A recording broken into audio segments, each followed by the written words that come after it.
दोस्तों आज की इस वीडियो में हम क्लास फर्स्ट ईयर से लेसन नंबर 6 जो कि एक पोएम है मदर टू सन, आज हम इसकी समरी सीखेंगे। तो स्टार्ट करते हैं। The poem mother to son is written by Langston Hughes. In the poem a mother tells her son about the difficulties and hurdles of her life. यानी नज़म मदर टू सन को लैंगस्टन ह्यूज ने लिखा है।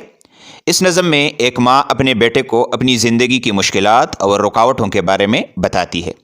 She tells him that her life is like climbing a rough staircase with sharp nails, pointed pieces of wood and torn boards. वो उसको बताती है कि उसकी ज़िंदगी एक ख़राब और या पुरानी सीढ़ी की तरह है जिसमें तेज़ या नोकीले कील होते हैं और नुकदार किरचियाँ होती है और जिसके बोर्ड्स या तख्ते पटे हुए हों।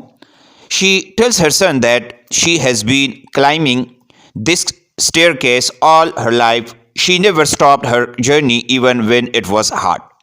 वो उसको बताती है कि वो पूरी ज़िंदगी इसी तरह की सीढ़ी पर चलती आई है। उसने कभी भी अपनी ज़िंदगी की सफ़र को नहीं रोका अगर कभी उसको मुश्किलात का सामना भी करना पड़ा।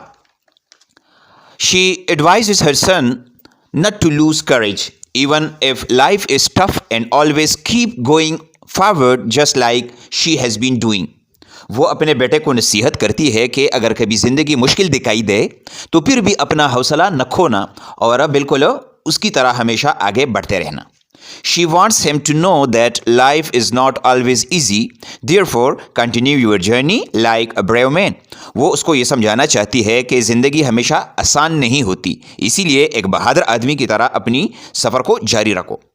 The poem gives us the message of perseverance and reminds us that despite many challenges, we must keep pushing forward and never lose hope.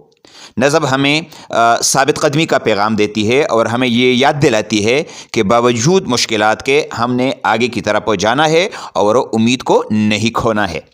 तो दोस्तों ये था आज का हमारा टॉपिक। उम्मीद है आपको इसकी समझ आ गई होगी। किसी भी जगह पर आपका कोई सवाल हो तो आप कमेंट में पूछिएगा, इंशाल्लाह मैं आपको ज़रूर जवाब दूंगा। Thank you for watching. अल्लाह हाफिज़।